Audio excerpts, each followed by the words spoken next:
LinkedIn also. I was one of the very first people on LinkedIn when it first launched as a platform. Nothing like it is today. I had my own freelance business. It was called Design by Zuni. Zuni was just a nickname I had for Johnny. And I said, you know what? What's the way I can make myself stand out a little bit more? So I said, like Ross and friends and stuff, I'm going to put a monkey on my shoulder and hold the camera out in the field. And so I photoshopped this monkey onto my shoulder and just threw that on my profile on LinkedIn. And within a couple of days, actually, somebody contacted me for a graphic design job. And he's like, can I ask you a question? Do you really have a monkey? And I said, well, I have a monkey if you think I have a monkey. Because I didn't want to spoil the magic for him, right? So it's just one of those things, where you just got to keep moving forward with the content you're making and get yourself out there, I would say.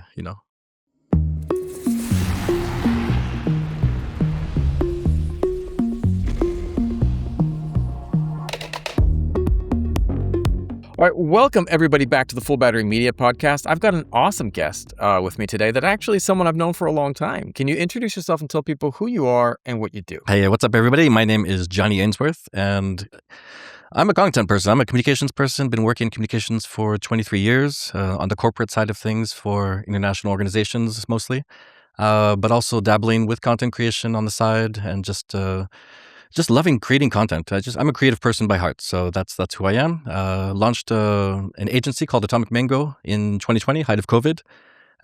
So running that on the side as well, just keeping busy. That's awesome. Well, how did you get going down this path? What started you down this content creation path? Oof, ever since the beginning, man. I mean, since like Flickr. Do you remember Flickr being out there? I do remember Flickr. Yeah.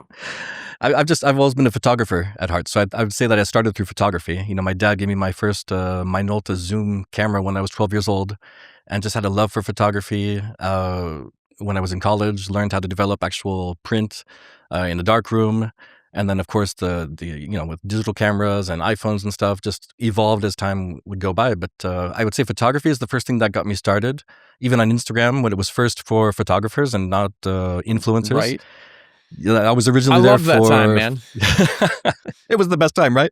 I know. Yeah. I loved Instagram back then, just when you could just put your art out there and you didn't care about getting followers and views and stuff. You just did it because you loved the art. Yeah. Yeah. I love that, man. And it's interesting, too, because we started photography kind of same time, same place. I was learning. We went to high school in the same area. And I started doing photography. My dad gave me an old Pentax K1000 that, Nice. with the kit, it was like a beast of a camera. And man, Oh, yeah. you learn how to make mistakes, but you learn how to do it right. And one of the things that I loved with I still love film cameras so much. And yeah, right. But you don't know what you're creating. You don't know how it's going to go. And one of the things that I find with content is like, everyone's like, how did that perform? How did that perform? And one of the things that I tend to do is I just kind of move on. Like, I'm like, what's video is the most important video? And it's like, it's the next one. I mean, certainly you want to learn from what you've done, but at the same time, in this content, this world, you got to be moving forward. You can't look back too much, Exactly. That's very true. LinkedIn also. I was one of the very first people on LinkedIn when it first launched as a platform. Nothing like it is today. I had my own freelance business. It was called Design by Zuni. Zuni was just a nickname I had for Johnny. And I said, you know what? What's the way I can make myself stand out a little bit more? So I said, like Ross and friends and stuff, I'm going to put a monkey on my shoulder and hold the camera out in the field. And so I photoshopped this monkey onto my shoulder and just threw that on my profile on LinkedIn. And within a couple of days, actually, somebody contacted me for a graphic design job. And he's like, can I ask you a question? Do you really have a monkey? And I said, well, I have a monkey if you think I have a monkey. Because I didn't want to spoil the magic for him, right?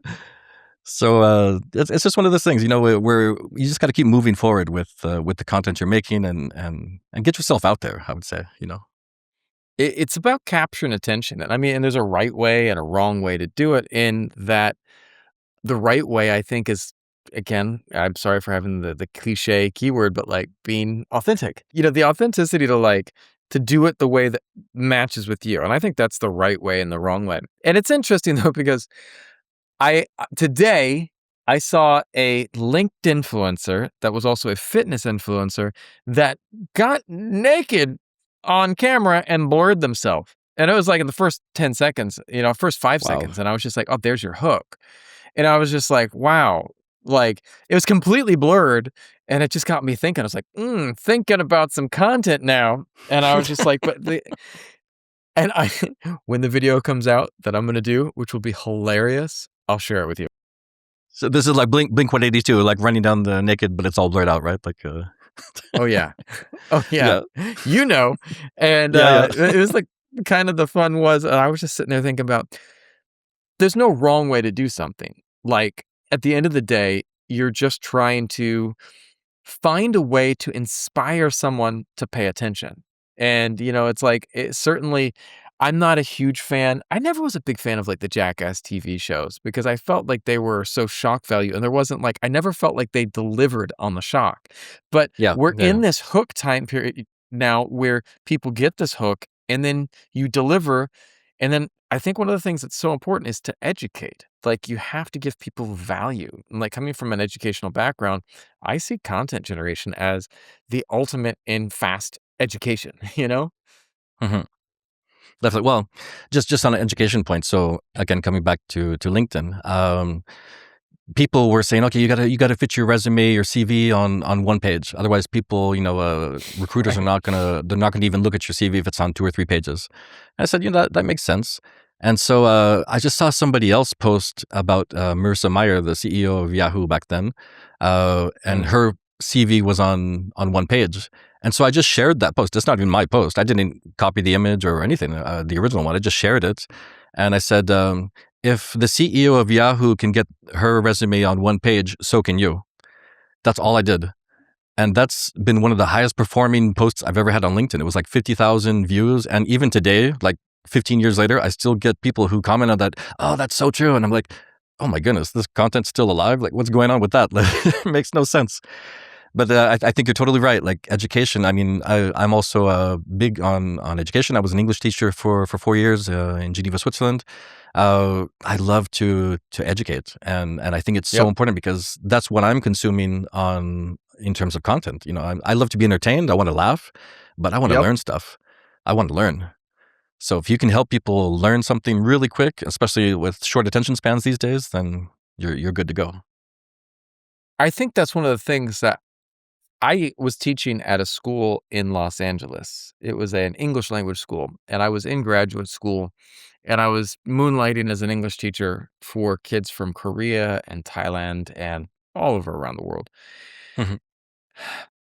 But my boss pulled me in because at that time there was a bunch of schools that didn't necessarily make the kids come. They wanted them to come, but they got them in to the US and the kids just kind of and they disappeared and went to other schools or got jobs or it's not the way they're supposed to do it and it's definitely something that's frowned upon now. Mm. But that time these schools were doing it and yet they wanted to keep the kids there because they needed to keep their licenses. So my boss pulled me in and she's like, "What is your goal here? Is it to educate or is it to entertain?" I was like, "Well, obviously it's to educate." She's like, "No." I was like, "What?" She was like, "It's to Wrong entertain." answer. Yeah, I was like, "Oh, I didn't know." And she's like, "If you are not entertaining people, they will not come to the seats. And there's no education that's going to happen. You can educate and, try to, but you're going to be educating to an empty room. So if Right. you entertain first, then you're going to have a room full of people and then you can have it. And I was like, I don't know how to do that. I come from an education background where education is paramount. And she's like, to me, she's like, "You studied acting, right?" And I was like, "Well, yeah." And she's like, "Try acting a little bit." And I was just like, oh man, I don't even know what she means. So I tried to be funny and I just started to be more entertaining and be more funny. And you know what? My students started showing up Okay. regularly. They Okay. started coming to class.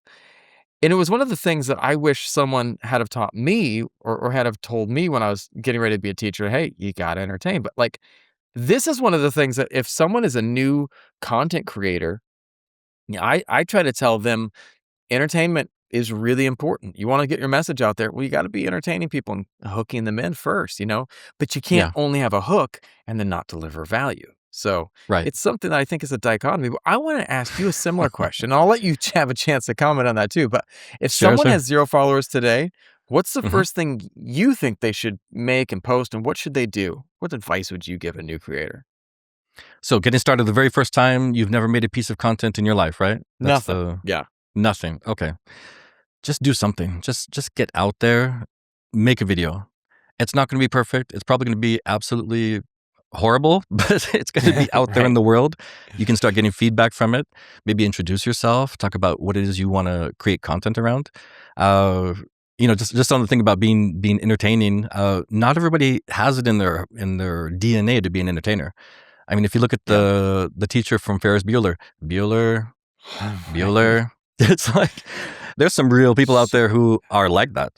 And if you tell them, or like doctors and stuff, you tell them be an entertainer about medical content. They're like, I don't want to be a clown. I'm not an influencer. I have serious things to talk about. I'm an expert in my field. Right. So entertainment, yes, to a degree, but just get the content out there. If it's something that is teaching somebody something, or you're inspiring somebody to do something, then it has value. You don't have to be the best performer in the world, the best actor, but you have to inspire people to do things. Yeah. You know what? If that guy, the Bueller, man, if he had a YouTube channel, dude, I'd watch that. Like, I would that watch was that. hilarious. Oh, I'd watch that all day. And I think that's one of the funny things for me is like, and that's where he shouldn't try to be like the way I am, and I shouldn't try to be like that, and I think that's where people misunderstand the word, like, authenticity. Like, I think they're like, "Oh, well, I should really try to be very re" No, just figure out what's special about you, you know? Exactly. If Yeah. you are enjoying doing, you know, making balloon sculptures, remember that? I haven't seen anyone do Do that in a your while, thing. but, like, do make balloon sculptures on YouTube or incorporate that into your thing. I mean, that's your thing, man. And I Yeah, think for that that's sure. one of the things I think that Mhm. people could really consider. But like, I want to ask you this: like, you look at content all the time, and why do you think some videos feel boring, even if they look really good and flashy? You know? Yeah, so I mean, there's so many reasons why a video can just not capture your attention. Either it's too long of a start. I mean, again, we're in a society where attention spans are just dwindling down, like by the Right. month or by even the week. And then add on top of that, like AI slop and everything, and people's attention spans are Right. like 6, 7, 6, 7, and it's just like, oh my goodness, like stop, please, like no, I don't want to deal with that. Ah, But yeah, I think it's really crazy. I mean, the thing that makes a video for me stand out is if it's relatable. It doesn't matter mm, what expensive camera gear you're running. You don't have to save your money until you have a 30,000 red Komodo or whatever. Camera body and everything, and the perfect lighting and lens and everything. It's nice, great, but you have to know how to tell a story first of all, and tell something that people can relate to, or they can laugh because, especially if they can laugh and relate to it right away, be like, oh, this I got to share this to my friends. I got to share this to everybody I know because this is just hilarious. This cracks me up. Or if it's something they're learning again on the education side, they're like, wait, did you guys know you can do this with Cloud AI? I had no idea. Check this out. It's gonna like save you hours and hours of editing later on. So it doesn't have to be filmed perfectly. It just has to be. So when we talk about authentic is literally just grabbing your phone and filming something and putting it out there. Don't overthink it and be like, oh, okay, so I could do a script on this. Maybe I could film it with this lens and stuff. Yeah, if you enjoy that, that's the passion you have as a filmmaker and wanting to do things that way as a creative, sure.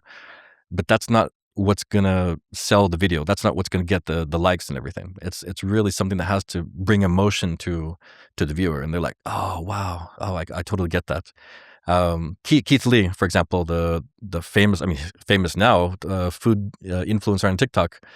He's filming with his phone. He's not filming with expensive equipment. He's in his car and he goes into a restaurant and buys food and just eats it in front of the camera. And his face when he's eating it makes you want to have that meal right there. You're like, oh man, I wish I had that. That looks so like yummy, like and he gets people to line up for hours, and businesses that were failing, he gets them, like revives them, like brings them back to life.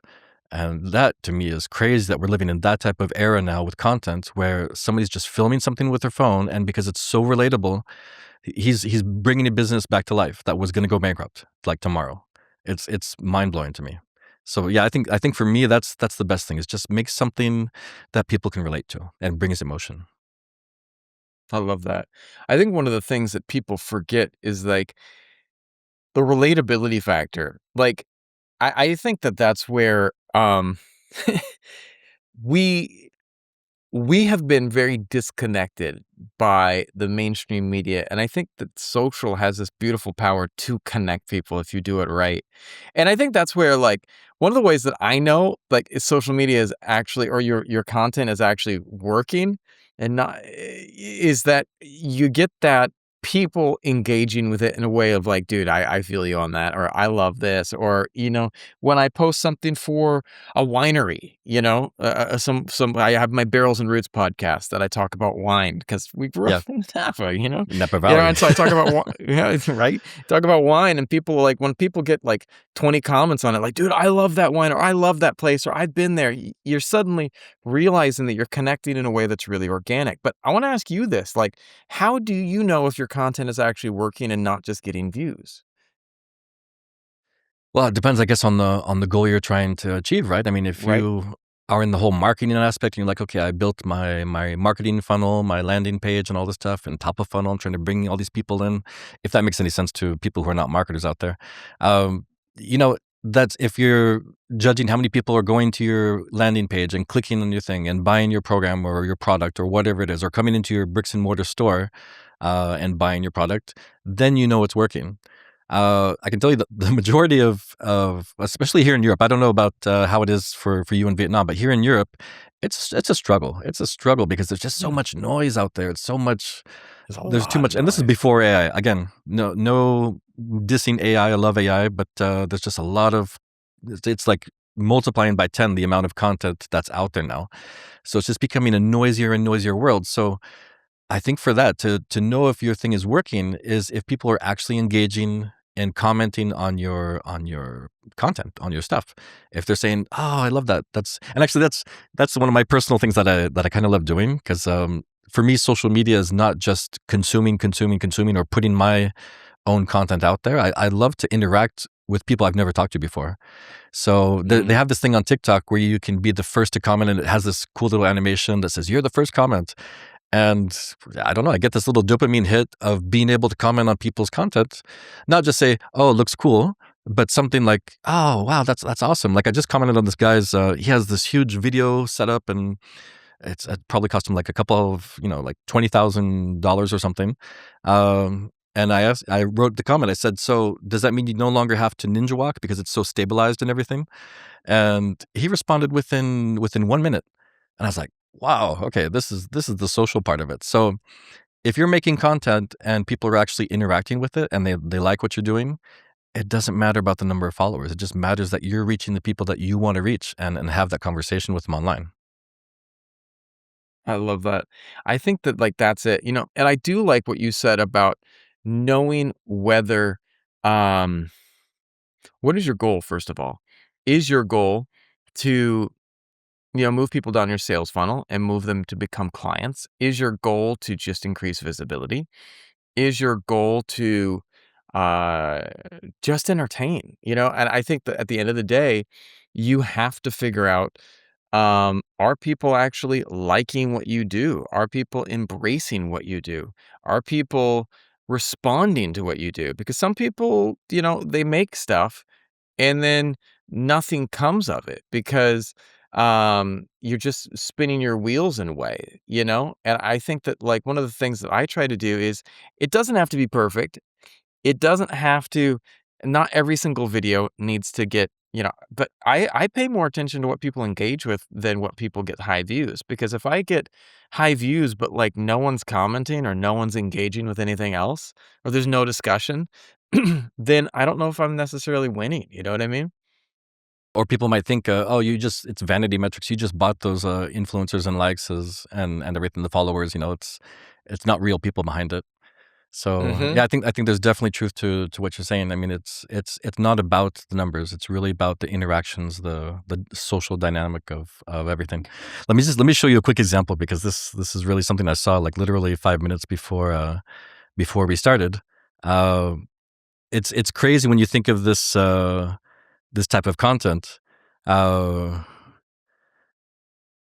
yeah. Okay. Here we go. I don't know if you can see that. Okay.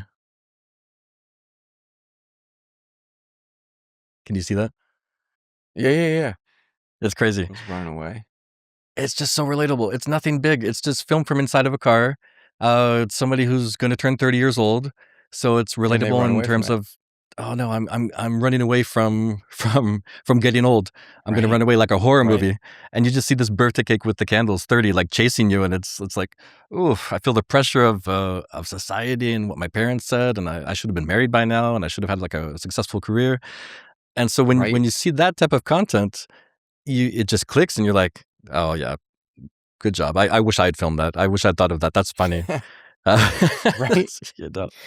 I 100% agree. I think that one of the things too that I find with content like that, I find the dad content where parents are talking about their kids, it to me, like that stuff I just get where parents are like, aha, and then this thing happened with my kids. And when I wasn't a parent, I was like, what is up with this stuff, man? Why do these parents do that? But now that I'm a dad, I'm just like, oh, I get that. A kid's always screaming. I don't think anyone understands that unless you have a kid that was always screaming, and like Yeah, I think it's really funny. My daughter actually wasn't always screaming, but she was a pretty good kid. But it's still something that I could connect with. But I want to ask you definitely. this too, because like time is something that people don't have a lot of. If you only Right. had 30 minutes a day, if I only had 30 minutes a day, what should a person focus on to grow online? Yeah, 30 minutes a day. It's not very much time, huh, for social networks, It's but, not. yeah. Uh, split it up. Split it up into something. So, for example, 30 minutes. Okay, spend 10 minutes a day interacting with other people's content first. Just consuming content, liking other people's videos, commenting on other people's videos, because then they know you exist also. Because, if you're struggling or just, Mhm. beginning your content creation career or whatever, or if you're a photographer, you don't even have to be a content creator. I mean, if it's a photographer, an artist, a 100%. chef, whatever you are, and you're putting it out there, people will start to say, "Oh, who's this person who liked my content?" Okay, so spend 10 minutes just interacting with other people's content and stuff, but stuff that you really truly enjoy. I mean, don't just like be looking for followers, and because that was the thing. Remember, like you would follow somebody on Instagram and like 3 posts. That was like a big strategy and something, and then as soon as Yep. somebody follows you, you like ghost them. Yeah, like, no, please do not do that. Like, don't. That's a Right? horrible thing. Like, would you do that in real life? Like, "Oh, your No. cake is so good. And then you like run Thanks away and you for never talk to the liking person me, again. buddy. See you later. Yeah. See I you. noticed I'm that. out. I get these people that add me and they come in like, hey, I want to add you. And then I'm like, okay, cool. I add them. And then suddenly like, thank you. Boom, gone. And I was like, what just happened right there? Yeah, yeah, I try to like actually be organic with the people, especially the people who come onto my podcast. I'll go through each day and try to like go find those people who have come on and to just to continue engaging with them. So I like that, yeah. man. No hit and runs. So 10 minutes engaging, no hit and runs. 10 minutes of understanding also like what's out in the world. So there's the interacting Yeah. part, but then there's the real pure consumption of knowing, okay, what are the latest trends? What are people talking about? Uh, I can tell you my TikTok algorithm is perfect for me. If my girls Mm, watch it, they'd be like, "Dad, this is so cringe. Like, please, what is this? Yeah. why are you Right. liking Mongolian throat singing?" And I'm like, because it's cool. Because why are you watching these people who are like unclogging these pipes that are full of mud? And it's just, well, it's interesting. I don't know. I get all my news and trends and everything from TikTok. I don't watch TV anymore. I don't watch news, CNN or anything. Not that I don't like it, but I get everything that I need right there. So spend 10 minutes consuming content, knowing what's going on in the world, and then finally just spend 10 minutes putting something out there into the world too. Don't overthink Yeah. it. Don't be spending hours thinking about, okay, so is this the right design? Let me just move it this bit more, maybe make my logo a little bit bigger and stuff and all the branding part of it. Nobody cares. Just throw some content out there. Don't overthink it, and then get that feedback and make those improvements every single day. But just get some content out into the world. Two things. Yes, I love that. Get it out in the world. And there's another thing that I think is really important that you touched on early on, and I want to highlight that as well. Um, One of the things that's a big deal for me, I said content creator. Scratch that. Anyone, the majority of the people I work and that are my business, like clients, are actually like business people. They're, self-help people. They're business coaches. They're career coaches. Some of my best clients are career coaches, and I help them figure out what they need to put out in the world to. If you're a career coach, you better believe that you should be telling people about how to have a good career, you know? You can't operate in a vacuum anymore, and you need to put stuff out, and it doesn't matter what.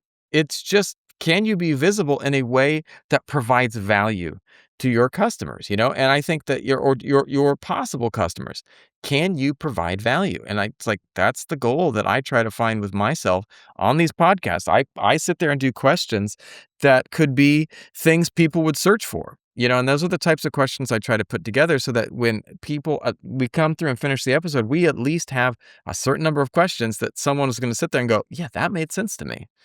Right. Exactly. What's a mistake that you see people making over and over, you know, when they go about creating their content? Oh man, there's I can tell you So a mistake many. that I can take it. Yeah, That's there's would a be the lot of them. easiest. Yeah. I can give you three. So I'll give you the first one that's top of mind is I loved playing basketball when I was like 30 in my late 30s, and I had not a serious injury, but I tripped over someone's leg while playing and I cracked a rib, and I was in bed Mm, for a couple of days in pain, with the cracked rib and stuff. And it made me think like, oh man, I really did to do something with my life. I'm going to be 40 years old. Hey, why don't I do a little bucket list thing and do a 40 by 40? And I made a little website for it and stuff. And like, here's 40 things I'm going to finish by the time I'm 40 years old. So it was like, 14 months away. And one of the top things in them this is like in 2018 roughly. I said, I'm going to be a YouTuber and I'm going to start YouTubing. And I did a few videos, 2 or 3 videos, and then I realized, oh my goodness, this is a lot of work. This is like way too much work for for what it should be. Like hours and hours filming, hours and hours editing. And so I said, you know what? No, okay, let's scratch that off the list. I have so many other things I got to worry about on the list. Let's do those things. So I would say that one of the first mistakes people make when trying to get started doing something with their content or just getting their stuff, their artistry or food or services, whatever, out into the world, right. they overthink it like way Yeah. too much. They think about, okay, I need all this stuff. They have this big pilot checklist of dot dot dot dot. I got all this stuff done, and then they never actually start. Because actually, if I'd just been creating content for the last 6 to 8 years, maybe I'd be in a completely different space, and maybe I would have learned so much more by Right. making 1,000 videos. So just you gotta what is it? You gotta walk before you can crawl, or no, you gotta crawl before you can walk, or walk before you can run. Yeah, just start running and making mistakes as quickly as possible. Get those mistakes out of the way. The second thing is definitely people obsess, myself included, because I've been there and done this, is they obsess over the gear. Like, oh, I just I need this microphone, I need this lighting setup, and then I can start creating content. I need just this lens because it's the perfect portrait lens. It gives nice bokeh behind me and stuff. Then I can create content. Forget about that. Just do it. Do it. Take whatever you have. If you have an old iPhone 7 or whatever, just film with that. Nobody cares. 100%. My daughter has a YouTube with 11,000 subs. We created a kids channel where we talk about learning and STEM and science. And she's like, That's buy me an awesome. iPhone 17 Pro Max. And I was like, hell no. There's no way that I'm doing that. It's not happening, kid. I Yeah. said, here is an old iPhone 8. You take that, you show me that you can make some videos with that, and then we can talk about upgrading that. And I'm talking like something way less expensive than an iPhone 17 Pro Max because, Yeah. it doesn't matter. Like the video quality on iPhone 8 is better than what people had from professional cameras 20 years ago, you know? And that's the wild thing. It's like, I mean, maybe not some of the cinema cams, but you know what I mean? Like, I remember the shooting with the 5D Mark II. Like, I think Yeah. that the iPhone, it's not as buttery, but I mean, some of the more modern iPhones, dude, blow it out of the water, you know? And so it's like, Yeah. if you have something, anything, I don't, maybe not the color science, maybe not the bokeh, maybe not the focus, but you know what I mean? Like the Yeah. video Yeah. quality is Absolutely. so good nowadays that you can do amazing stuff. But that's what's funny is that there's this whole trend of people going back to nostalgic 1990s look and feel videos, and I'm like, it's so old school and it's very vibey and everything. And I'm like, you know how much of a pain that was to have this big camcorder with the VHS, and you're looking through this little tiny eyepiece and recording in black and white. Like, you don't know how cool it is to have 4K video in your pocket. Like, wow. But again, doesn't matter about the gear. It's what's the story that you're telling Can with you all this tell the stuff. story? Can you Yeah. tell a story? That's it, man. And I think that's where it all comes back to that. Like, how do you make something that people actually care about, not just scroll past? Again, I'm not trying to think so much about what people want or like what's going to make them click or what's going to be like a clickbaity title and stuff. I'm just making stuff that I would want to consume myself. So Yes. if I make a video that is interesting that doesn't bore me when I'm watching it back, I've at least succeeded for myself. Because then I'm not going to bore somebody else. Now, you don't have to get my humor. I love dad jokes too. I fully agree with you there, to the detriment of my girls. But yeah, it's I love doing that. So you gotta be yourself. You gotta be yourself. You know, but just make content that you would consume, and then there's a better chance that people are not gonna like scroll away. But it's a war, man. It's a war out there, and AI is just now hitting the market and stuff. And you've seen the Will Smith eating spaghetti The spaghetti, videos. yeah, the spaghetti video. And I love the progression of it, like in the last 3 years of how it looks completely fake. You're like, oh, that's totally AI. And now you look at 2026 and it's like, whoa, that's mind blowing. That's super realistic. And then you've got the whole thing happening with Marvel. So they just had layoffs of like entire Right? departments of post production because it's going to all be done by AI. And you're like, okay, so I guess this is where the the decline of Hollywood and cinematography and movie making starts. It's now. But it's just one of those things. There's always been technological revolutions. There's always been changes. Like when we went from black and white to Yep. color, people are like, oh no, Yep. you can't film things in color. You're losing the artistry of the shadows and stuff in black and white. You just have to evolve with it. But it's definitely a fight because you're fighting now not just against people, other influencers, and there's thousands of them. You're fighting against other people who are multiplying that with AI and creating their own faceless channels and everything, or virtual AI influencers. And it's like, it's going to get Right. rough before it gets better. Two things that pop up about that.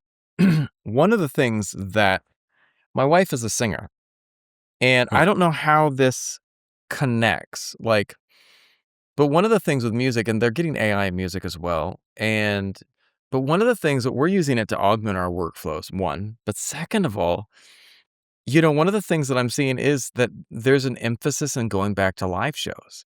People are really pushing that like in-person stuff. I would love to see this absolute return to like theater, like Yeah, like the opposite of what Timothy Chalamet is saying. Like people going back to the theater, people going back to this stuff. But right. what I think is a likely thing, and I think one of the reasons that people are enjoying some of the low tech stuff so much is the fact that it captured authenticity. It captured what was actually happening. It's like, Yeah. I took a photo with, we have a bunch of little early digital cameras, and my daughter took one this weekend with her to her birthday, and she's like, "Why is everything so blurry?" And I said, "Because that's the way it was.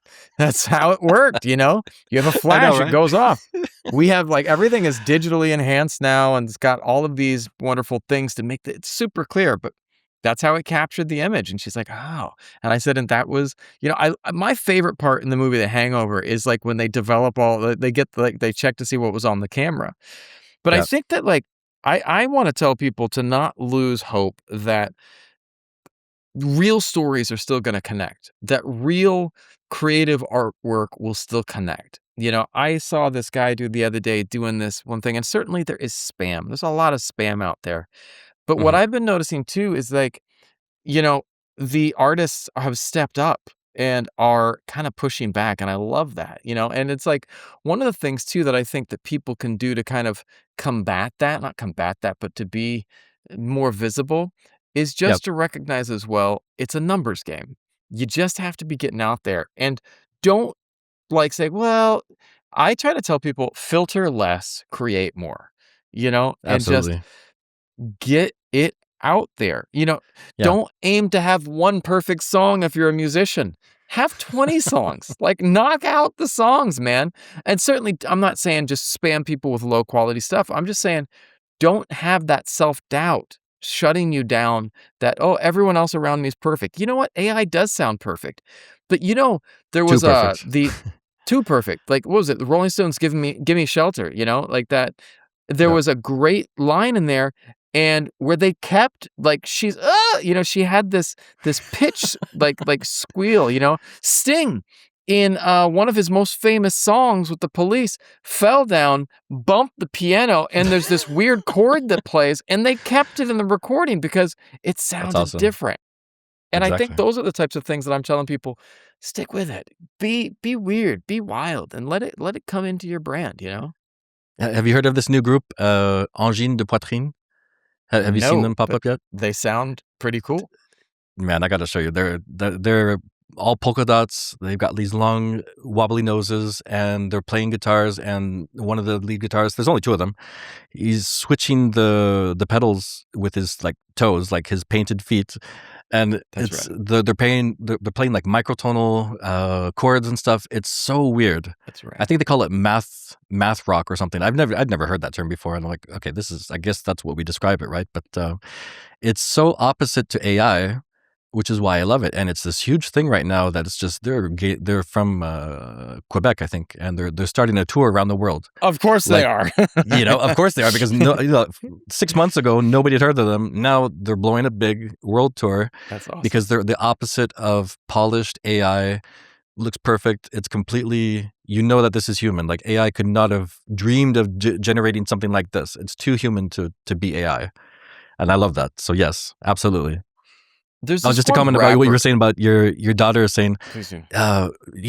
were pictures really, pixelated and stuff? Yes, they were. I've gotten that comment from my daughters too, saying when we watch like 90s movies, and we'll go on a binge of 90s movies, and I'm like, no, you got to watch this. It's a great movie, and Right. it's not crisp 4K quality and everything like now, which you see on Netflix. But then they would ask me, is that how you saw things before? And Yep. I'm like, oh man. Like, thanks a lot for the slap in Right? the face, but yeah, it's not crisp 4K quality, but it's excellent storytelling again, and it's human. So 100%. yeah, 100%. There's this one guy that I love called Harry Mack. He's a rapper. Um, I love but him. he's got Yeah, this you love, right? He's amazing. he's I love awesome. Harry Mack. Yeah, He goes on Twitch, or not on Twitch, Omegle, I think. And hmm he goes there, and like then he's like, these people, like it's random people, he's like, "Hey, give me 4 words or 3 words, depends." He's sometimes, normally it's 3, but sometimes he does 4. And then he weaves that into the most ridiculous, like, rap flows, and I just, like, I don't even know how his brain is working. I don't operate I don't anything know. that quickly, and, Yeah, and they're, like, asking him, "Can AI do what you can do someday?" And he said, "Maybe," but, like, who cares if it can? Like, it's nowhere near as cool as this guy just popping off with that? And so exactly. it's wild like that, man, but I I, wanna I I wanna love I ask love you his the style. Go ahead. Yeah. Oh, just the thing Right? you were saying about like going back to live shows. I'm 100% for that. Yep. The whole auto tune, because before AI we had the auto tune. Right. So okay, great. Right. That's fine. But I want to see mistakes. We had this back in our generation with MTV Unplugged. So you could tell, like, Yep. is this rock star really a good singer, or he can't sing, like, worth anything? Like, yeah, I'm all for going back to making mistakes and seeing if there's really talent behind these, or if it's just some industry concocted, amalgamation of this perfect rock star that's AI. The voice is perfect, but yeah, boring. Okay, seen that 1,000 times. Like, no, we want real human things. Yeah, One of the things too that I think is really interesting that you're talking about, we have all this AI term now, but right, like up to now, we've also had all of these different software that makes things very unreal. Like, trust me, I work in entertainment and I get to meet a lot of yeah, interesting singers. There are quite a few of them that cannot sing they at cannot sing. all. At all, like, at all. I went to a concert once with one of this group, and, like, I love their records. I love playing them. It was one of my favorite things to throw on, have a glass of wine, put their music on. But when I heard them sing live, I was like, "Dear God, No, no, make it stop, make it stop. make it stop. This is not the same." And then suddenly I turned to my friend. I was like, "What's happening?" He's like, "Well, dude, autotune." And I was just like, "But why?" Why? I didn't know, you know? And Yeah, so, I think that one of the things that I'm seeing is like we can get back to the artistry, and if there's something Mhm. that's worth doing well, to share that, and all of us are good at something. But I want to ask you this question because you do a lot of branding too. And I think that branding is something I'd love to talk a little bit about because if you had to explain branding to someone who has no idea what it is, what would you say branding's all about? Yeah, oof, branding. So let me throw the question back to you just for 2 seconds. So if you had to choose like 2 or 3 words to describe branding, like what would be those adjectives that you'd say, brand or actual nouns of something like branding is this, branding is that. Do you have anything in your mind that would pop up? I can't necessarily tell you quickly and easily, but hold on. Let me put on one of my full battery media hats. I think that when I'm wearing this hat, branding means something that represents kind of your style and your brand. But when I put on this full battery media hat, Yeah, I'm taken back to something that's really important. Like I loved, early Pokemon, and this kind of resembled Ash's hat. But yeah, it does. I It's grew awesome. up and was born in the Boston area, and so the Boston Celtics colors and the idea of being and having a battery full, also my Growing Money podcast, which is all about money and has a green Yeah. path, is also important to me. But you know what? My wife and my Oh daughter wow. make up a lot of our brand. So the pink is also important to me. And it's I love it. something that identifies my brand. I think branding is about finding ways to be seen. It's about finding ways to be consistent in the way you're seen as well. And I don't know if you paid attention to all of those different hats. They all had the logo, Full Battery Media. They all had this thing, and the branding is memorable. And the colors, every time I will every month or two get a whole new color like thing. And all my workers like, what Yeah. is this? Why do you do new hats? I Why don't this one? get it. Can I have one? And I was like, see, I everyone got you. when I was making the pink hats, everyone told me this was a stupid idea. They were gone in one day. They don't Yeah, like the green and exactly. Right? black, but man, the pink ones, they ate them up. So I don't know. If you ask me about branding, I think it's Yeah. about great visibility, great Yeah. ways to be seen consistently. I love that example. That's a perfect example. And I have my hat too. It's lost in the closet, so I'm not going to go run and grab it now. But I have one with the logo for Atomic Mango. Everybody you ask when you say what's branding, the first thing they're going to say is, "Oh, it's the logo. It's the logo." And you're like, "Yeah, okay, that's one thing of branding, but it's not just that." It's like if you go into a room and you see a bunch of people, or the Matrix, the woman in the red dress. That's Yep. the logo, just the visual aspect of it. But the logo is not just one part. I mean, there's the color palette. So, what colors are you using in your branding? So, okay, for yours, you've got different colors that you're playing around with. So, okay, for October, pink, like breast cancer awareness and stuff, you could wear the pink version of the hat. Why not? You go to a Boston Celtics game, you wear the hat because it's matching their jerseys and stuff. So, why not play around with it, have fun? But branding is You so already, you much already got me more. I thinking about mean, Halloween as well. October, I was like, ooh, Halloween. Got to get to a oh Halloween yeah, one as well. get the orange and But black combination going on. Put a little 100%. ghost icon on the side. You Um, know it. branding is it's also the emotion of it. So it's what Yes. are you making people feel through your brand? So when you think of Disney, you think, oh, magic. Oh, it's Yep. so cute. Bambi and everything. It's very cute. It's magic, but magic is like the word that comes into mind. And that's a part of branding also is archetypes. So what brand archetype do you use or do you identify with? Are you like you were mentioning you're an educator, so you're the sage, you're the Yoda because you want to talk about the experiences you've had, you want to share that knowledge with people. So that's who you identify with. And if people get that from you, from what you're doing, then your brand is working. It's working perfectly because when you leave that room and people are like, "Oh, so what did you think of Sean?" He's like, "He's an awesome educator, man. Like, wow, I learned so much from him. He's definitely like dropping knowledge truths here and there, and I'm getting that." So that's what your brand is. It's not people aren't going to remember. I mean, okay, you can go into the how easy is it for a 5-year-old to draw your logo. That's how you know you've succeeded because it's something that they can just recall from memory without having to look at the image again. So there's that Mm, aspect, but it's really how are you yeah. making people feel when you're not around? What are they saying about you behind your back? Oh, I love that. I love that. What do they say when you're not around, man? Is like it's. it resonates too because are you memorable? Is there a reason to remember you? Is there a reason for people to even to pay attention to you, you know? But, one of the things that I think nowadays, a lot of content is camera-based. And if someone's uncomfortable on camera, I mean, I don't think you or I have that problem, but there's a lot of people Yeah. that do. How should they go about getting started, getting more comfortable being on camera? Bueller. Yeah. You got to start somewhere. Well, let's start with this. If you don't want to be on camera, don't force yourself to be on camera because it's going to look bad. Yeah. You're not going to be comfortable. It's going to be a horrible experience for everyone. So if you want to make content in the form that you admire the most, I mean, you can film your food without having to put your face on it, right? But you Yeah. can film your food in just a way that makes people want to taste your food, or it's something they've never seen before. You've remixed the recipe. You've given it a little different look and feel.